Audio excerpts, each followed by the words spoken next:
Friends, இன்னைக்கு நம்ம super குடும்பத்துல என்ன பார்க்க போறோம்னா குடமிளகா தொக்கு. குடமிளகா, வெங்காயம் பொடியை கட் பண்ணி வச்சுக்கணும், தக்காளி, கருவேப்பிலை, அதுக்கு தேவையான மசாலா மிளகாத்தூள் 2 ஸ்பூன், மஞ்சள்தூள், உப்பு, கரம் மசாலா, தனியாத்தூள். கேஸ் பற்ற வச்சு கடாயை வச்சாச்சு. கடாய் சூட ஒன்னோட எண்ணெய் விடணும்.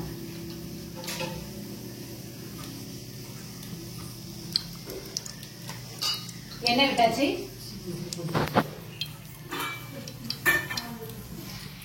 எண்ணெய் காஞ்ச உடனே எண்ணெய் சூடாது பாருங்க. கொஞ்சம் கடுகு, கடுகு பொரிஞ்சோடனே உளுத்தம்பருப்பு போடணும். குடமிளகா தொக்கு சூப்பரா இருக்கும். சப்பாத்தி, தோசை எல்லாத்துக்குமே தொட்டு சாப்பிடலாம். செஞ்சு பாருங்க எப்படி இருக்குன்னு. கடுகு பொரிஞ்ச உடனே உளுத்தம்பருப்பு,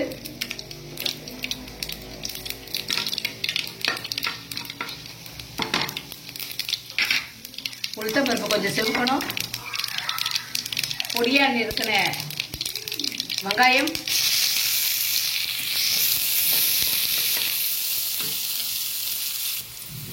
வெங்காயம் செவந்துருச்சு. இப்போ வந்து தக்காளி போட்டுக்கலாம்.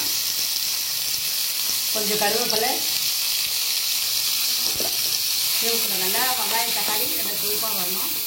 விதங்கணும், நல்லா விதங்கினாதான் நல்லா இருக்கும் டேஸ்ட்டாக. கொஞ்சம் இஞ்சி பூண்டு போடணும்னு சொல்ல மறந்துட்டேன். இஞ்சி பூண்டு ஸ்பூன்,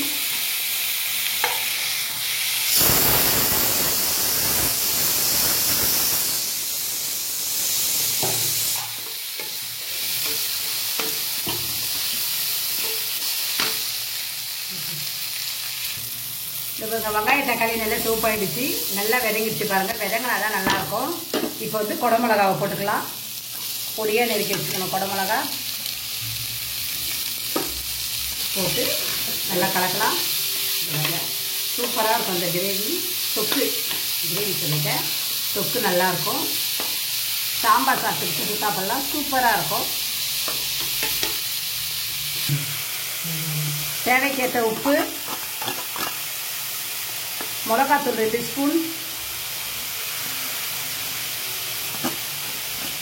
கொஞ்சம் மஞ்சள்தூள், தனியாத்தூள் கொஞ்சம், கரம் மசாலா எல்லாத்தையும் கலக்கலாம்.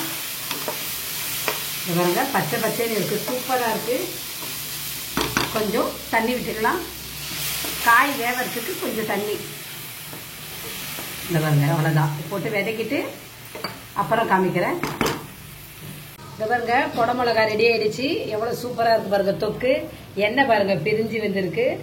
இது வந்து சாப்பிட்றதுக்கும் பெரட்டி சாப்பிடலாம். சூப்பராக இருக்கும். எப்படி இருக்குன்னு செஞ்சு பார்த்துட்டு கமெண்ட் பண்ணுங்க, லைக் பண்ணுங்க, ஷேர் பண்ணுங்க. பாய்.